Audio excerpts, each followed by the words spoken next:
Ladies and gentlemen, welcome once again to the Packernet Podcast. I am your host and resident fanalist, as always, Ryan Schlip. Check us out online, packernet.com. Find me on Twitter, pack_data. So, I've got a whole other thing in mind today, but it just kind of popped up, just perusing the social medias, and I noticed the proposal to change the playoff seeding is maybe not as popular as I thought. I kind of thought it was a thing that we've been talking about for years, and most people are like, this is stupid, and so I was, all right, let's refine and I guess elaborate a little more on this issue of playoff seeding. So what I want to do is, Ari Meirov went through, I guess the Detroit Lions proposed it, which is sad because I didn't choose to wake up today and agree with the Detroit Lions. Their other proposals have been complete dog crap.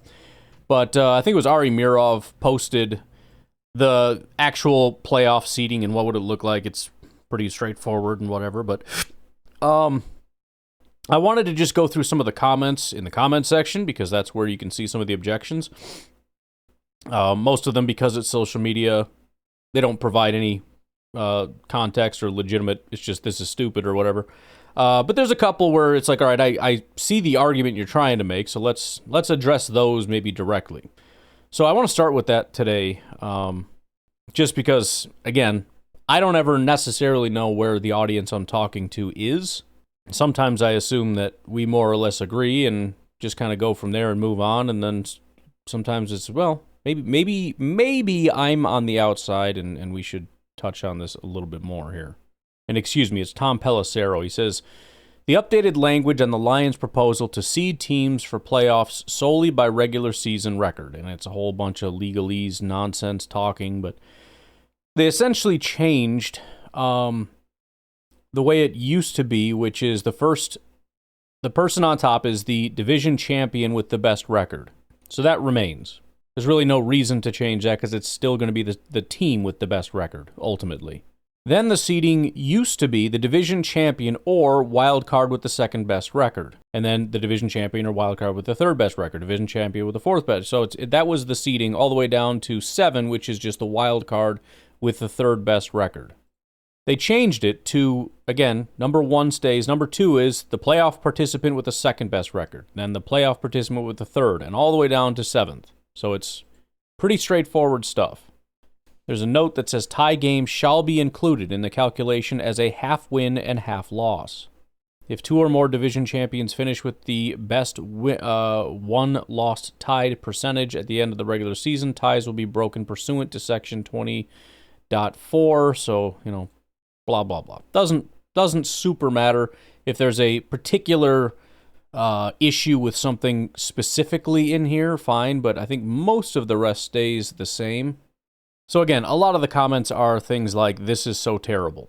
Okay, well, I disagree. Let me know if you want to elaborate. I hate to jump into the meat of it, but this is something that is actually a reason why I think we should change it.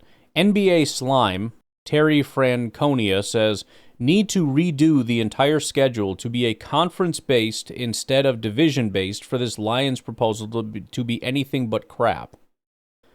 So, the idea that I think the way that the NFL is structuring things right now is as though the regular season is like an NFC North slugfest, where it's these 4 teams and they battle it out to find out who's the best. And then the playoffs is when the NFC North goes up against the NFC East and the NFC South and the NFC West, and they battle it out to find out which NFC team is the best. And then the NFC and the AFC have the ultimate battle at the top.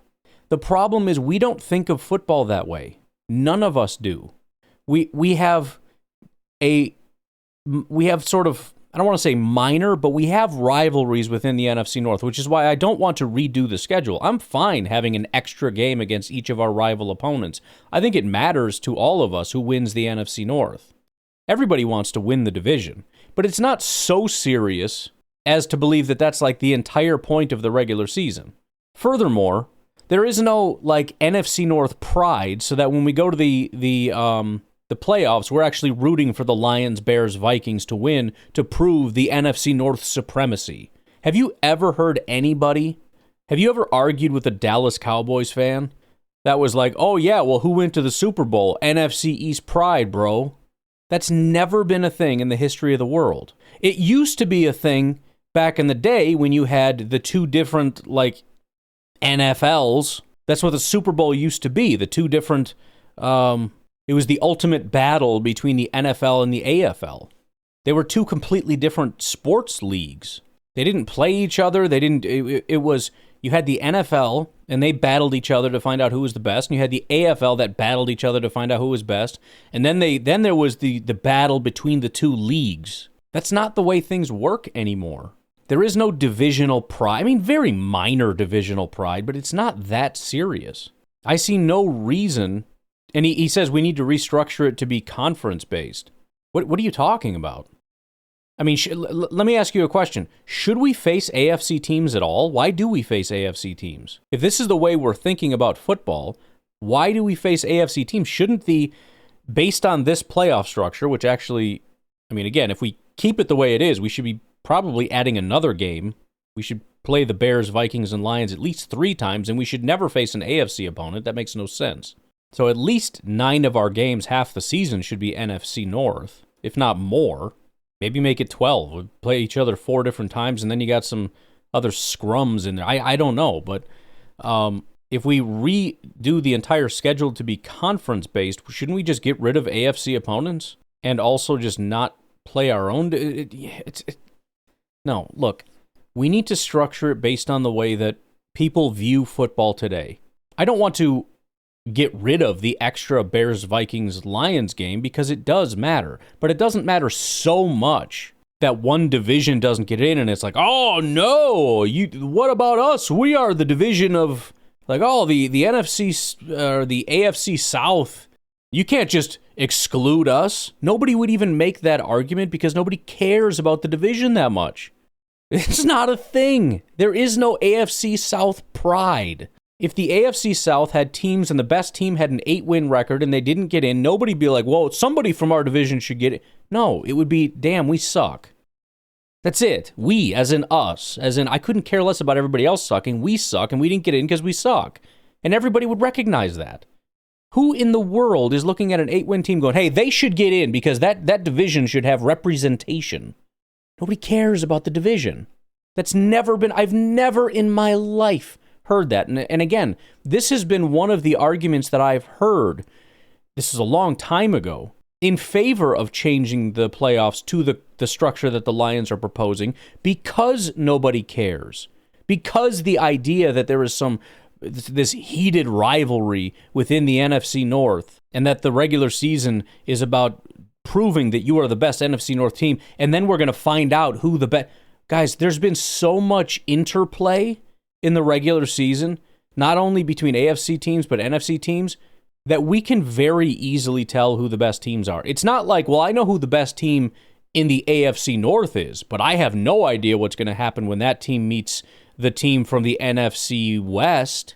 I don't even have... First of all, they've probably played each other, and if they didn't, they've had 3, 4, 5 different teams in common. We already know, essentially, who's the favorite in this game and who's not. Pretending that it's like, oh, I don't even know, we'll have to find out what's going to happen. That's not how this works. Dank MC says, such a dumb rule until schedules are balanced. I'm not really sure what that means. I guess because some teams have it harder, but how is it different? I mean, if I won the division last year and I have a harder schedule and I don't win my division next year because I had a harder schedule and therefore don't get into the playoffs, can't I complain about the schedules not being balanced? Especially if the only reason I didn't get in is because I was number 2 in my division, even though a team that's worse than me went into the playoffs? Somebody else says, god awful, no, just no. These are not arguments. This is another one I keep saying, which I does not make any sense. Lions have 2 years of playoff success and want to change the whole system because they couldn't overcome a road game. Or couldn't overcome road game. First of all, I have no idea what the road games thing means. They didn't have any road games in the playoffs. And changing this does not make it easier in the playoffs. It makes it harder. All you're doing is introducing better football teams into the playoffs. That's literally all we're doing. We're potentially swapping out one, maybe two teams, and it's the worst teams that got in being replaced by better teams that should be in the playoffs. Because look, how do we view the playoffs?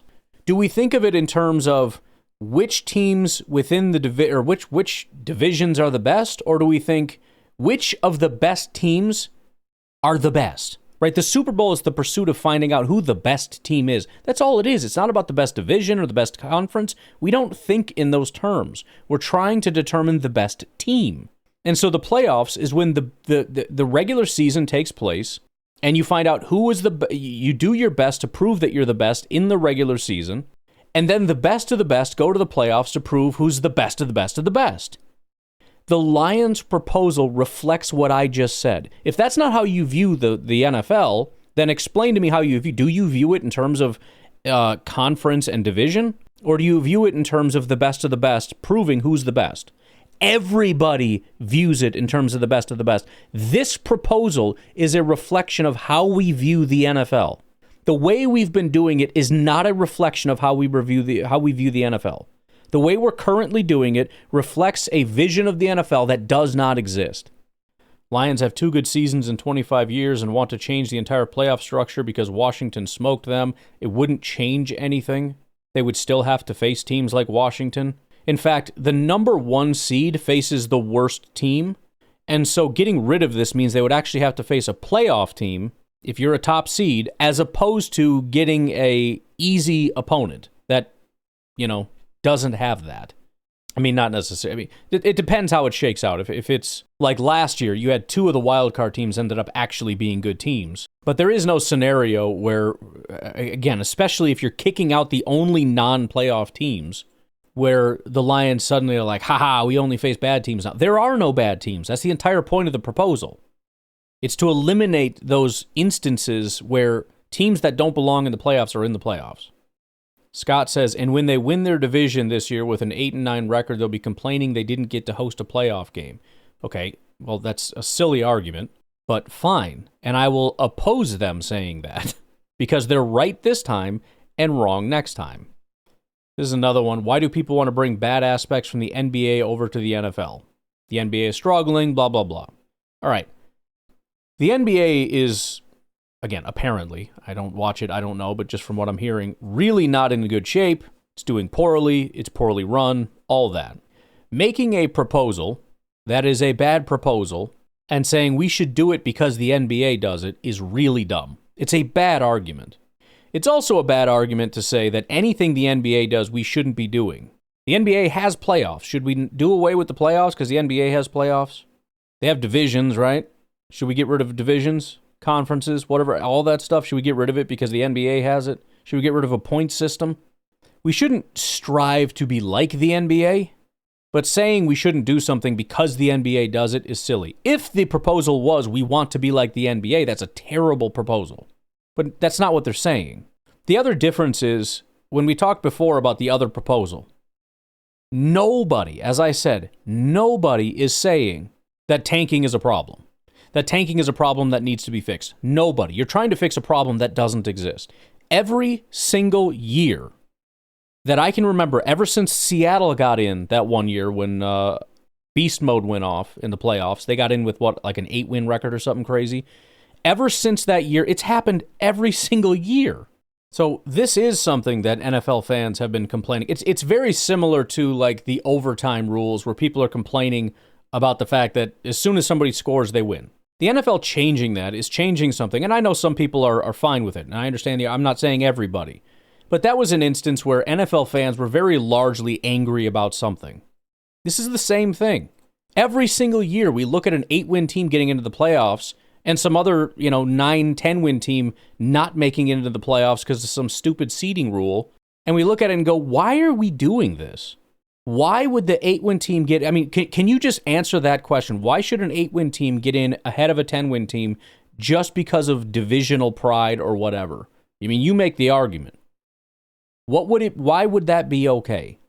Because again, maybe I'm alone, although I know I'm not, because this is exactly how we talk about because I interact with football fans.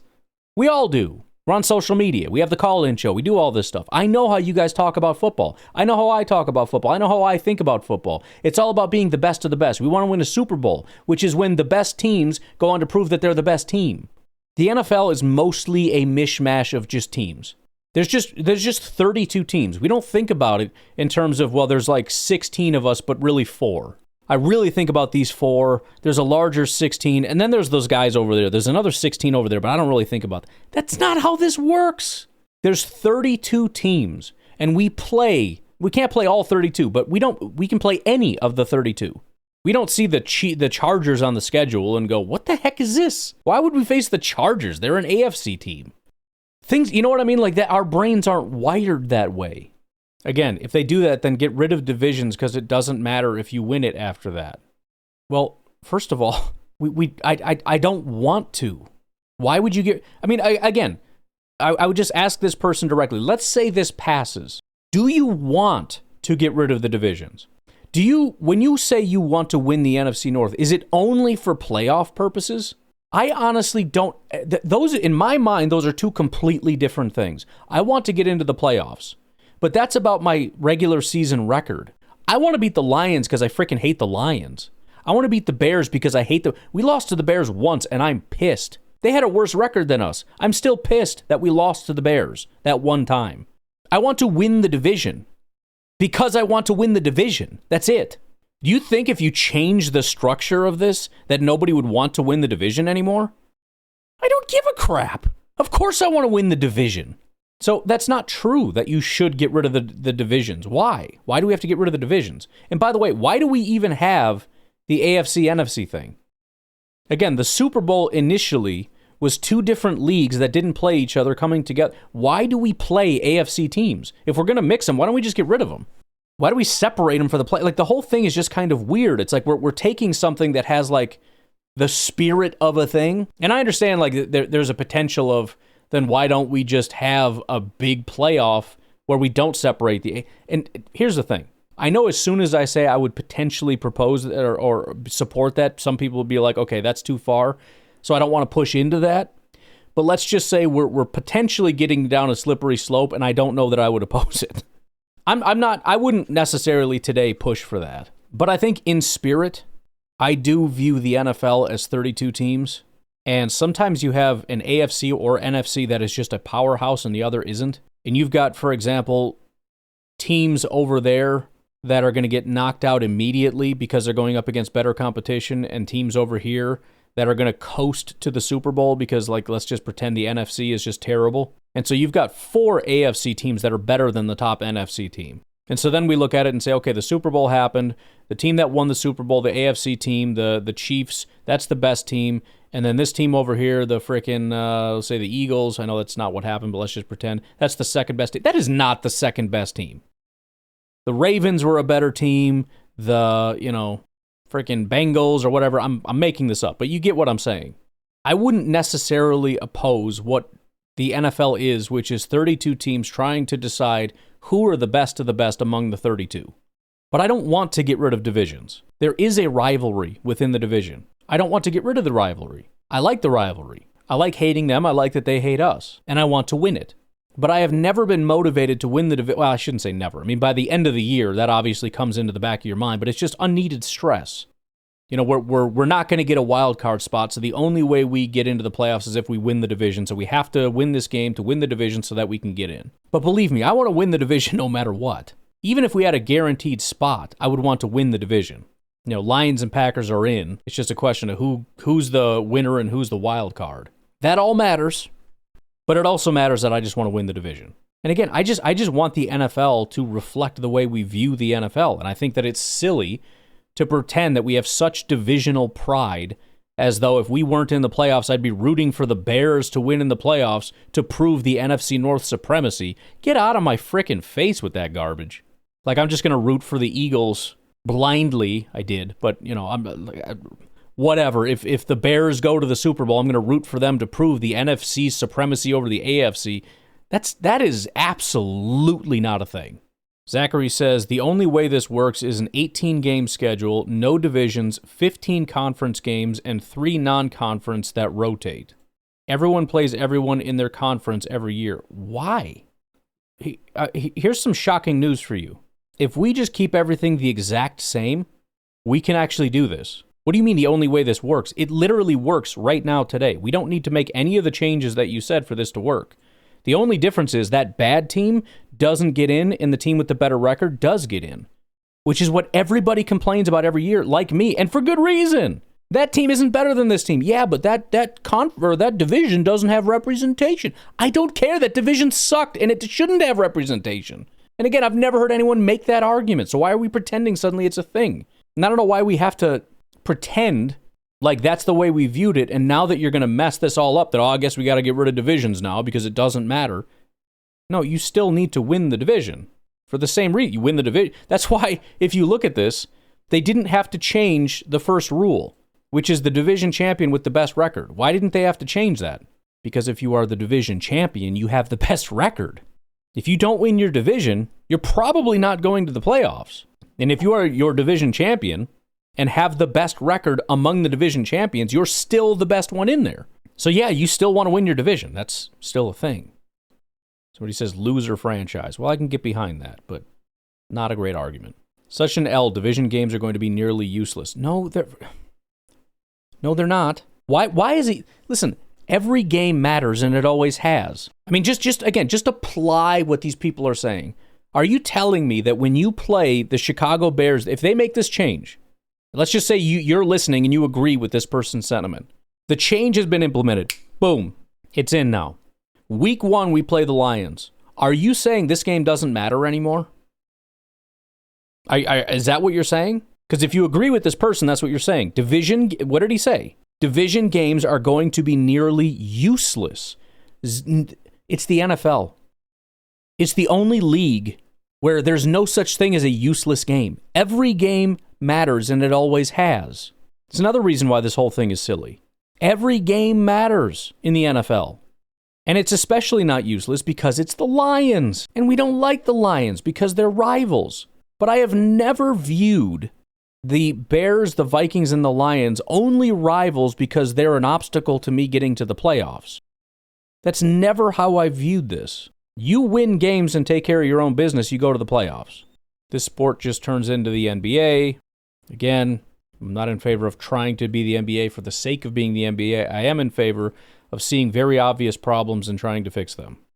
And again, I don't know the percentage, but I do know that this has been a problem for a long time. Every year, a team that shouldn't get in gets in, and we all sit here and go, why would that team get in when that team over there, which is clearly better, didn't get in? That happens every year. And suddenly we're like, well, now divisions don't matter. That's not true. The real con man, which makes sense, says, if this rule passes, the sport would literally be ruined. 13 likes on that one. Why in the hell would the sport be ruined by swapping out 2 teams? The team with the bad record is not in, the team with the good record gets in. Everything else stays almost exactly the same. This isn't changing that much. No owner from the AFC South or NFC South should support this. That at least makes sense. I mean, if you're a team that's perpetually only getting in because you're in a terrible division, I could see that. I think it's a selfish, ridiculous way to vote. But Tradeback says, it's not broken. Why is it being fixed? It is broken. It's absolutely broken. And I'm just surprised. I feel like I'm living in an alternate universe where we don't complain about this every single year. Why do we let that team in the playoffs? Why? And those teams never go on to win the Super Bowl. They're only in because of a stupid rule. Embarrassing they actually put this out there. They sniff relevancy and become the biggest crybabies. What do you mean crybabies? What is it you think they're crying about? I'm wondering if a lot of these comments are from teams that are like in the AFC South. Like, let's see if we can find out who some of these, what is your fandom? Falcons. There you go. If the rule passes, the sport would literally be ruined as a Broncos fan. Are they one of them? Probably. They're probably a bubble team right now. There's probably a lot of teams that are just hoping to get that sort of we suck, but Although the Broncos are in with the Chiefs, so they would never be that team.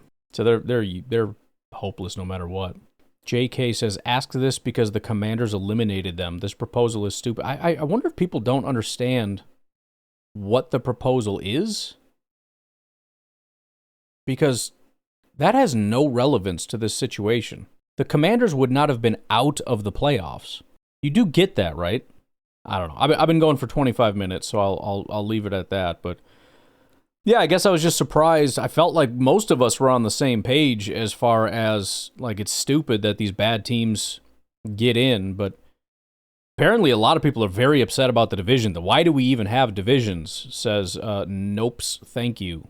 Am I alone in this? Do you feel like if we propose this, that our division rivalry just goes away? I've never based our rivalry on the playoffs. I mean, why, for example, would the Lions or Bears even be considered rivals over the last, 10 years? I mean, excluding the last two. You go back 10 years, these two teams have never had any relevance when it comes to the playoffs, right? I mean, when we played the Bears at the end of the year, they weren't a threat to us in the playoffs. We already had the playoffs locked up, and they were already eliminated. So why did that game matter? Why are they so excited about beating the Packers, and why did we get so pissed that we lost to the Bears? It's irrelevant. They didn't keep us out of the playoffs. We still were ahead of them in the division, right? Why are we rivals? Because we're freaking rivals. I don't know, dude. We're in the same group, and so we hate each other. That's it. I don't know why. I don't know why we got lumped in with this group, but we've played each other a bunch. We play each other every year. We don't like each other. We've got long histories of playing each other every single year, twice a year. There's lots of bad blood between us. Why should we get rid of that just because we're swapping out one bad team for a better team in the playoffs? I don't understand the logic behind that. Well, this just ruins the whole division. No, it doesn't. Are we still playing them twice a year and we still hate each other? You're telling me that I'm not going to hate the Bears anymore just because there's no, direct playoff implications, which there usually isn't anyways. It's almost exactly the best teams get into the playoffs. There's just maybe one instance where there's a division somewhere else where they get in and somebody else doesn't.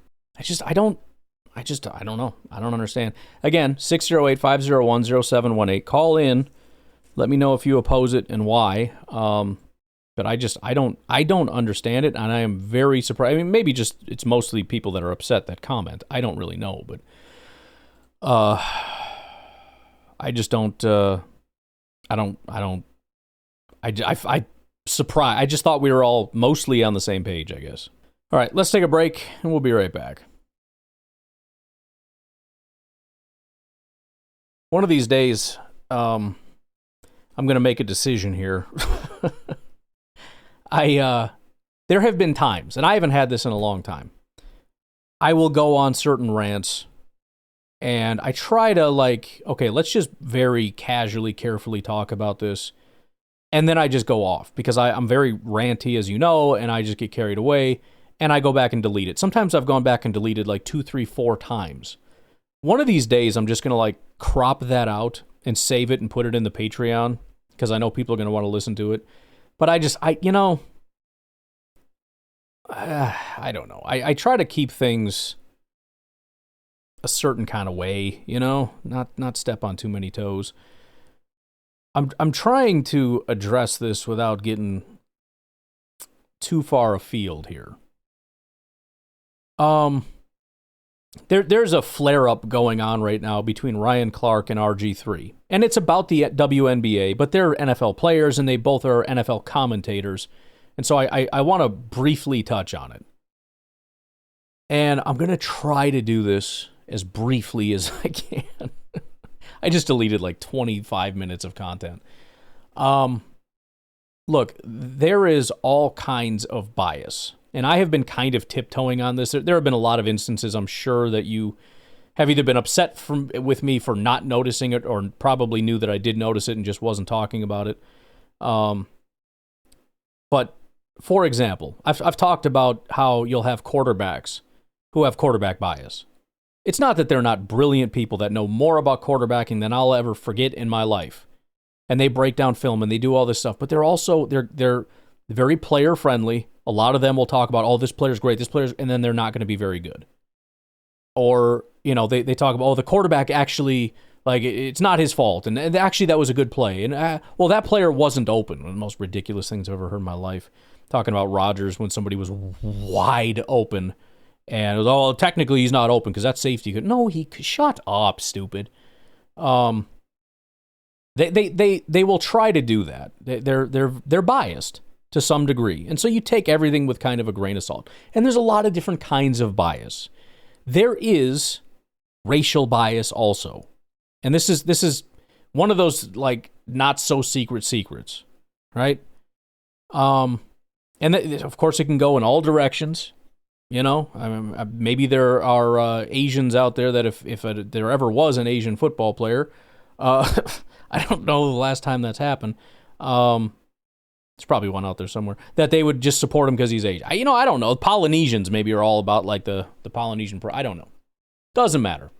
It exists. But I think there are some media members who have taken that on as their entire identity. They're very biased, and I've gotten to the point where it's like we just shouldn't listen to them anymore. They are so biased, and they've become so consumed and obsessed with viewing things through a racial lens that I can't really take anything they say seriously anymore. It would be no different than if a quarterback saw everything through a quarterback lens. Everything, we could be looking at linebackers and it's like, well, that really wasn't that good of a play. The quarterback was, you know what I mean? It's like it's constantly being brought back to the quarterback. It's like we're not talking about the quarterback right now, dude. But it's always got to be brought back to the quarterback all the time. Come back to the quarterback. Talk about the quarterback. And at some point, you're just like, okay, all you want to talk about is the quarterback, and the quarterback can never be wrong, and the quarterback's right all the time. I'm just not going to consume your content anymore. You're a very smart person. You know football. You know quarterbacking.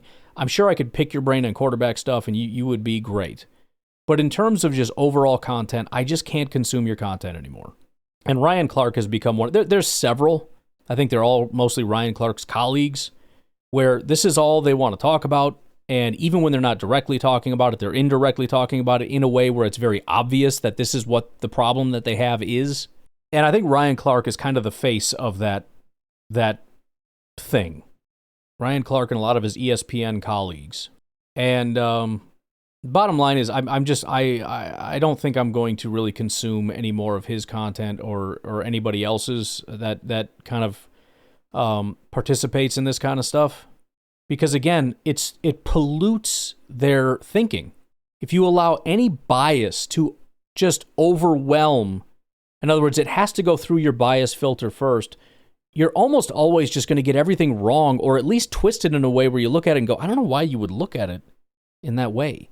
But he's always supporting players that don't really make sense, and then downplaying other players that don't make sense, but yet when you look at it through that racial lens, everything starts to make sense. You know what I mean? When you put on those glasses, everything Ryan Clark says makes a ton of sense. But it's just not good rational content. And that's true for every kind of bias. If you can identify somebody who is constantly dealing in some kind of a bias, stop consuming their content. And this thing blew up because I think Ryan Clark crossed a pretty terrible line talking about RG3's wife. And he took the racial thing way too far. I think he has for a long time. But, I mean, when you start attacking RG3's wife, who is white, again, I don't generally... I mean, it's been very obvious for a long time, and I've played stupid as to, boy, that's a terrible take, and I don't know why. I've been playing that game for years. Like the Shedeur Sanders thing. Like, I don't know why people are outraged that he fell. Come on, of course I know why. There's a large part of the Justin Fields thing where everybody was mad that everybody's hating on Justin Fields, and I'm pretending I don't know why. Why is there all this support for the guy? I just can't figure it out. I know why. Outside of just Bears fans, I know why. But it doesn't really matter for my purposes. I just get to say, boy, you guys are stupid. And it's great content. Look how stupid they are. And they just keep being stupid. So, listen, we can continue to make fun of Ryan Clark for having bad takes. And I'm not going to plan on continuing to bring it up. But it is worthwhile noting that I'm not that stupid to not know why some people have terrible takes. Sometimes they're just stupid takes. And sometimes they're just very biased takes. In fact, a lot of times it's just biased takes, depending on what your bias is. The bad NBA take, probably because he's an NBA guy. It's an NBA bias. I don't know. A lot of bad takes come from stupid biases. I mean, a lot of bad takes come from Bears fans just being Bears fans. It's a Bears fan bias. That's why it's so easy to make fun of Bears fans. When you have a Bears fan bias, you're wrong about everything all the time. But bias in general is just stupid, and it just makes you stupid. Because rather than just have it taking off all the glasses, no more filters, and reality just is what it is. It's the only way you're going to get to the truth. It's the only way you're going to get the right answer. If you're deliberately putting on bias filters, you're going to get things wrong because you're interrupting reality. You're altering reality, and then after it's altered, you're coming to conclusions based on altered reality. Okay, that's fine. I mean, through your lens, you're correct. Assuming that this filter that you put on that altered reality was reality, then yeah, then you've come to the right conclusion. But why do you have these filters on? We have to try to take the bias filters off. And again, sometimes as Packer fans, we keep them on because it's fun, right? We talk, we champion, we get all excited like this guy's going to be great, all that stuff. I try not to do that a ton. I probably should do it more, just hype people up for the sake of hyping people up. But at the same time, I'm trying to wear the hat of somebody that's like trying to be informative and everything. So it's a freaking balance. But just to be clear, anytime you put on filters, to view things through some kind of a filter, some kind of a lens, you're altering reality and then trying to decipher truth based on altered reality, and you're going to get it wrong every time. Stop thinking through a biased lens and stop listening to people who put on biased glasses. We have to stop doing that. That's really all I need to dig into this issue for now. It gets to be annoying sometimes just pretending I can't see the filters. You know, it's just tiring with some people. Look, and there's a lot of guys like on the show with him. James Jones is awesome. Shady McCoy is awesome. Ryan Clark is terrible. Acho is terrible. The lady that's on that show who got in all kinds of trouble for sleeping with everybody at ESPN, she's terrible. They have a lot of biases, and they're very obvious about it. And again, I get it. We all have our biases, but when we're trying to think rationally, we have to get rid of the biases. I'm not even saying you can't root for your biases if you want to. I mean, if you root for a racial bias, it's going to be viewed as racist and for obvious reasons. But I mean, if you want to, I don't super care. But don't try to argue with me about it with your bias glasses on, because I'm just going to tell you how stupid you are. If you're a Bears fan, you want to root for the Bears, you want to cheer for the Bears, that's fine. But if you come into the arena of trying to argue rationally and logically, and you don't take the bias glasses off, you're going to get destroyed. Put your bias glasses on during game time. Put your bias glasses on when you go out to the bar with your Bears buddies. Put your bias glasses on when you're at the stadium cheering for your team. That's when you have them on. When you're trying to host a show on ESPN, when you're trying to run a podcast, when you're trying to speak to people across the aisle, non-Bears fans, on social media, you have to take the glasses off, or you're just going to get wrecked. Ryan Clark doesn't know how to take the glasses off. In fact, it might just be his retinas. I don't know if he can take them off. We have to be able to identify our and sometimes we don't know we have them. We have to identify our biases so that we can take them off. Sometimes we have to unlearn stuff. That's one of the hardest parts of learning things, is unlearning things. Been taking some classes recently in a certain martial art, and I'm realizing that as much as there is to learn, I have to unlearn, because my understanding of fighting comes a lot from boxing. I'm doing a lot of boxing stuff, and it's like, yeah, don't do that. We're not boxing here. With Christianity, when I was going through things, a lot of things didn't make sense to me, and I didn't realize it was because I had so many biases in terms of how things worked, and you had to unlearn that. It's like, well, isn't that wrong? Because it's like, well, yeah, based on your current thinking, yeah, but you have to unlearn some of this stuff. Everything is that way. History. You go through history and you learn things like, wait, what? But I thought, yeah, well, you're freaking wrong. You have to unlearn that stuff. You can't learn new things if you just walk around with your freaking bias glasses on all day. All you're going to do is dig deeper and deeper and deeper into your bias, because everything is going to come to that same conclusion every time. Well, it's crazy. Everything turns out this way. That's so weird. If you got Bears bias glasses on, suddenly the Bears are good. It's really weird how the Bears are just good all the time, isn't it? Like, we've always had good quarterbacks every year, dominate the offseason, great draft picks. Like, we're going to freaking dominate this year. How do you keep coming to that conclusion? Because they don't take their Bears glasses off, ever. It's the only reason they come to that conclusion every time. It's the only reason people can be wrong over and over and over and over and over again, because they just don't ever take the freaking glasses off. We have to be brave enough to take them off and walk into a sea of ideas with no biases and say, I'm going to take the information as it is and analyze it without my glasses on, and whatever the truth is the conclusion I'm going to come to, even if I don't like it, even if it makes me uncomfortable, even if it goes against my bias glasses, and I will accept that reality as it is. That's it. Otherwise, I don't know what we're doing in life. What is the point of even trying to go out and find truth if we know we're just going to distort it and then it's just going to come into what I want it to be anyways? What is the point of even doing that? We have to learn our biases so that we can take off our biases, if we care about the truth at all. Ryan Clark, I don't think, really cares about the truth. That, or he just doesn't realize he has several layers of glasses on. But you see certain people that constantly curve things back into this certain thing. That's their bias glasses, twisting everything into this vision, this realm, this thing that they have. That's how you know somebody's got glasses on. When you see something constantly get turned into this thing and they're constantly wrong about things all the time. All the time. That's a good indication that they've got bias glasses. All right. I think I'm going to leave it at that. I think that's a good lesson overall. But yeah, I think he crossed a line, and I think it's worth discussing to some degree. And I think I touched on it as much as I'd like to touch on it. Again, I apologize. I should have just saved the rant and put it over on Patreon for anybody that wants to listen. I should have a new show, Patreon only, and call it Canceled. And all the stuff that I say that would get me canceled just goes over there. Calm down. It wasn't that crazy. I'm just saying. All right. Well, I'm going to be honest. I had completely different plans for today, but I wanted to address, again, I just saw the rule change objections and whatnot, wanted to talk about that. That took longer than I thought. And then I wanted to just touch on the other thing, and of course that took longer than I thought. I don't have a ton of other time, so I guess I'll just throw this in now, and then we'll call it rather than taking another break. Packers did sign Matthew Golden. They're going to sign everybody. It's not that big of a deal. He got paid exactly what he was expected to get paid. Fully guaranteed $17.57 million over 4 years. Signing bonus $9.42 million. Matthew Golden just got $10 million put in his pocket. Atta boy. The funny part about all this, though, is the fact that he is our highest paid wide receiver right now. Oh, that's pretty wild.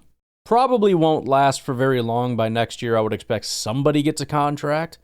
Again, I expect it to be Christian Watson. I don't think it's going to be a massive contract, but I think he gets another one. And even if it's a 1 year, it's, I would assume, going to be bigger than Matthew Golden getting essentially $4 million a year. But I am excited to watch that guy, man. I really am. It was funny. I saw they had that, whatever it's called, thing that they went to.